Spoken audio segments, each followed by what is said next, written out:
El otro día estaba haciendo la depuración de cuadernos y me encontré uno de secundaria en el cual leímos una leyenda, el experimento ruso del sueño, en donde se contaba que por ahí de los años 40, en la Guerra Fría, se había creado un gas el cual podía hacer que no sintieras esta necesidad de dormir, con lo cual se llevó a cabo uno de los experimentos más crueles, más oscuros y más perturbadores de la historia.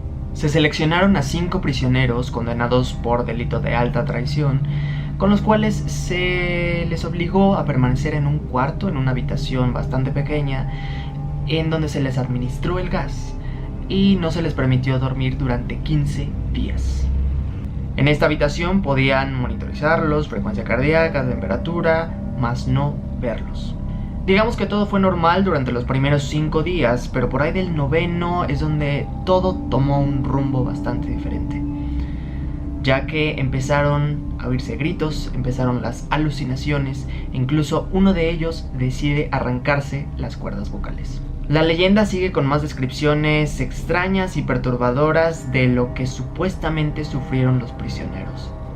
Y no fue hasta que los médicos dejaron de escuchar gritos, dejaron de escuchar golpes, con lo que deciden abrir la puerta y lo que encuentran son únicamente a 4 sujetos con vida y donde ellos se habían arrancado su propia piel.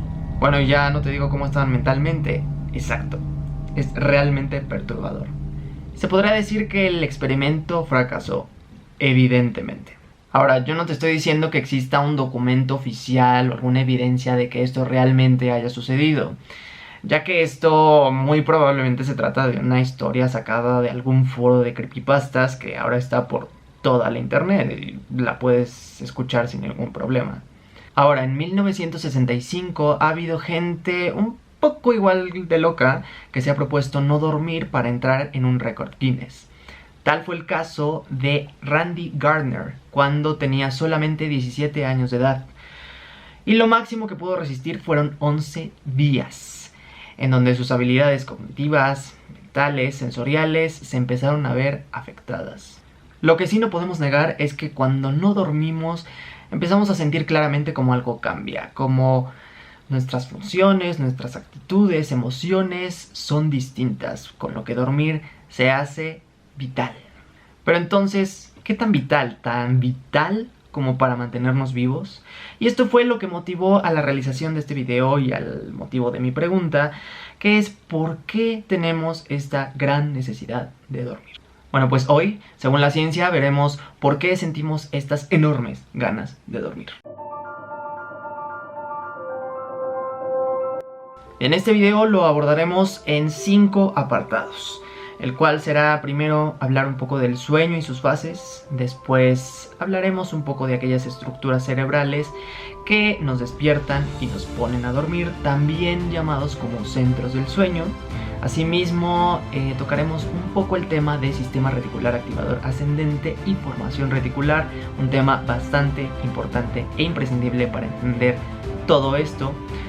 Después hablaremos de cómo es que inicia este proceso del sueño y, por último, aquella molécula implicada o la que se ha visto que es la más responsable de hacernos querer dormir. De todas maneras, aquí te dejo los apartados con los minutos, o si no te los dejo acá abajo para que puedas ir al subtema que más te interesa.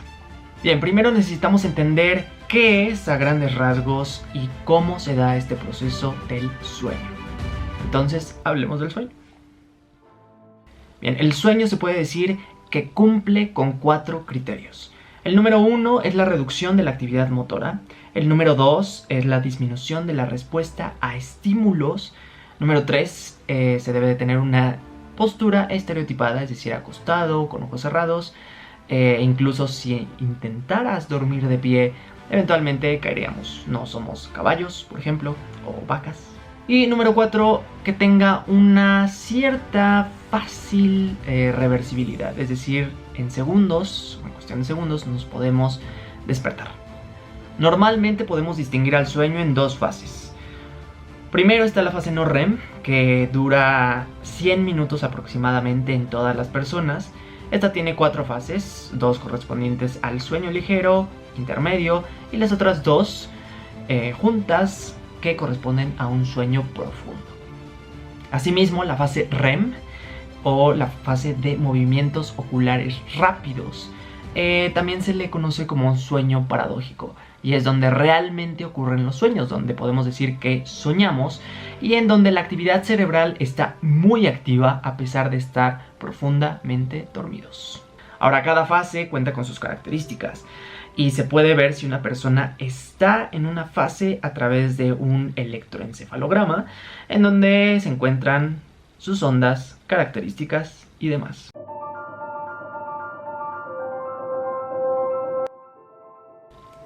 Durante la pandemia de la influenza española en 1918, por ahí del final de la Primera Guerra Mundial, un neurólogo de Viena llamado Konstantin von Economo observó que algunos pacientes con la gripe entraban en una fase o en un estado de letargo o coma antes de morir, mientras que otros era justamente lo contrario. No podían dormir o dejaban de dormir ciertos días previos a la muerte. Cuando se hizo una autopsia en aquellos pacientes comatosos antes de morir, se encontró que presentaban lesiones en el hipotálamo posterior o en la parte superior del mesencéfalo. Recuerda que hoy en día se sabe que el hipotálamo posterior favorece la vigilia, mientras que el hipotálamo anterior favorece el sueño. Von Economo fue entonces el primer científico en acuñar el término centro de vigilia, para referirse a estas dos partes que al parecer jugaban un papel fundamental en mantenernos despiertos. Ahora, el otro lado de la moneda, en donde pacientes que habían experimentado esta falta de sueño antes de morir, se vio que tenían lesiones también, pero en el área anterior preóptica del hipotálamo, conocido como el centro del sueño, además de unas pequeñas áreas en el mismo hipotálamo, como lo puede ser el núcleo supraquiasmático, que también constituye nuestro reloj central, que coordinan funciones circadianas de nuestro cuerpo, como lo es el sueño y la secreción de ciertas hormonas.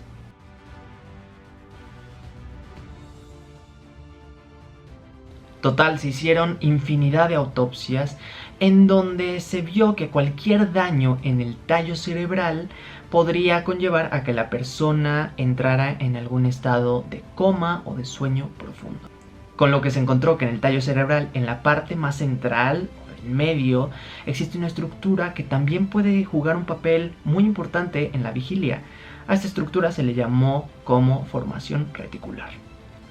Después se vio que esta estructura recibía varias aferencias o mensajes de otras partes a través de vías sensoriales, con lo cual se desarrolló un nuevo concepto, el concepto de sistema reticular activador ascendente.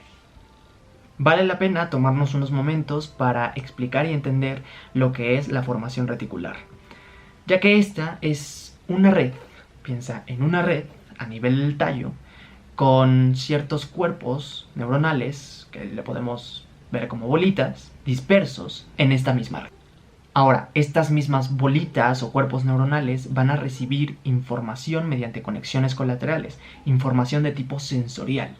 Y cuando todos estos tipos de información sensorial convergen o se juntan en una neurona de toda esta red, de toda esta formación reticular, lo que pasa es que esta neurona adquiere una función no tan específica, por lo que empieza a activar a neuronas excitatorias.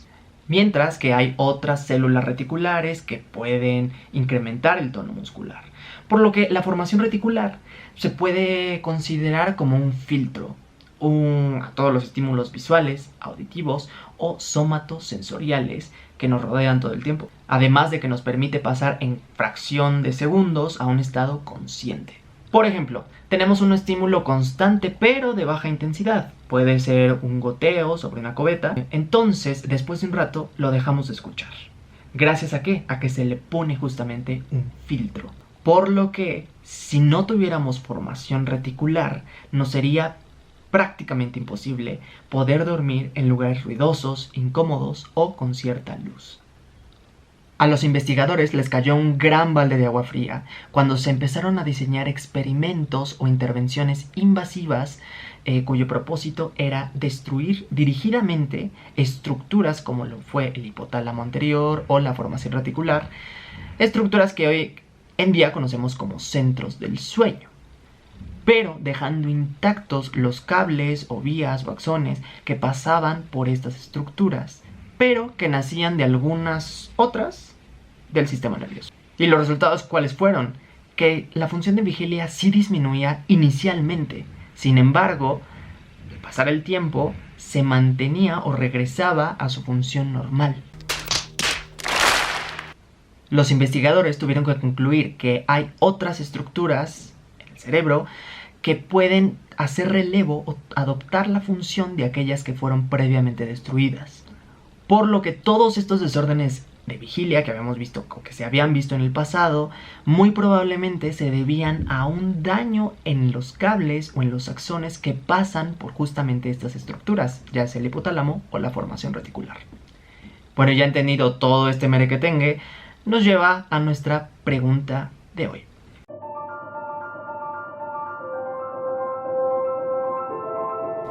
Digamos que una vez que el sistema de vigilia ha sido activado, su actividad es mantenida por estímulos internos y externos.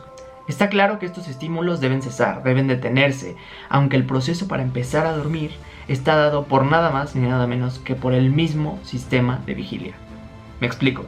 Cuando estamos en vigilia se secretan muchos neurotransmisores o sustancias que son secretadas para mantener dicha función o estado. Existe uno en particular llamado serotonina, la cual se produce en el núcleo del RAFE a nivel del mesencéfalo. Pero ojo, tiene proyecciones que van directo hacia el hipotálamo y corteza, con lo que algunas de estas neuronas serotoninérgicas estimulan a neuronas en el área preóptica del hipotálamo anterior, y como sabemos, este es un área principal del sueño, con lo que este sistema se echa a andar. Ahora bien, recordemos que este es un sistema inhibitorio, con lo que predomina la acción de otro neurotransmisor inhibitorio por excelencia, GABA. Es decir, en pocas palabras, se estimula al inhibidor para que éste inhiba. Es decir, serotonina estimula a GABA para que GABA ejerza su acción inhibitoria. Punto. Ahora, la activación de estas neuronas causa rápidamente sueño y su destrucción, pues evidentemente causa insomnio. Como vemos, la serotonina juega un papel dual en esta parte. Primero, en el estado de vigilia y segundo, en justamente la transición de este estado de vigilia a una fase no REM.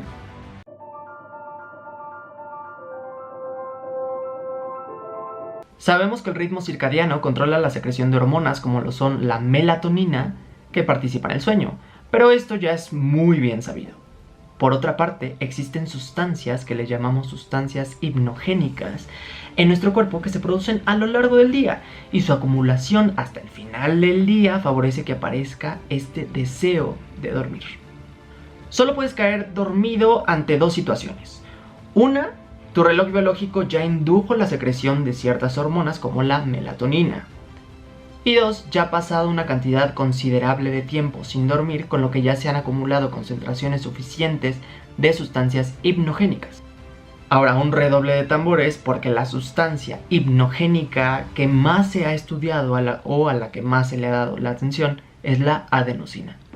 La adenosina es una molécula que actúa como un neuromodulador, además de que es producto de la degradación del mismo ATP, la moneda de intercambio energético en todo nuestro cuerpo, el cual funciona como energía, por lo que grandes cantidades de este mismo ATP son consumidas a lo largo del día, causando que por ende mucha adenosina se acumule a lo largo de este mismo día.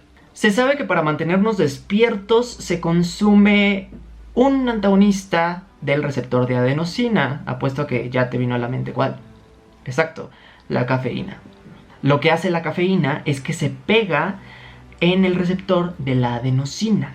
Entonces, digamos que se sienta, entonces evita que la adenosina ejerza su acción de, pues en este caso, favorecer el sueño. Se han hecho numerosos experimentos relacionados con la adenosina, la cual se ha visto que en ciertas partes del cerebro la concentración de adenosina incrementa naturalmente durante el día y baja en la noche. Pero en animales que han sido forzados a quedarse despiertos en la noche, las concentraciones siguen incrementando. La adenosina también es dual, ya que tiene dos tipos de receptores. Primero, que es el A1, es de tipo inhibidor, mientras que el receptor 2A2 es excitador. Este tipo de receptor excitador se encuentra en regiones o estructuras como lo son el hipotálamo y otras que promueven el sueño, por lo que se sigue favoreciendo el mismo. Está claro que aún falta mucho por estudiar, aunque ya se tiene una información bastante sólida y consistente al respecto. Mientras, te dejo lo que se tiene hasta ahora. Ya sabes que las ligas te las dejo acá abajo por si gustas leer un poco más de esta información que es realmente fascinante.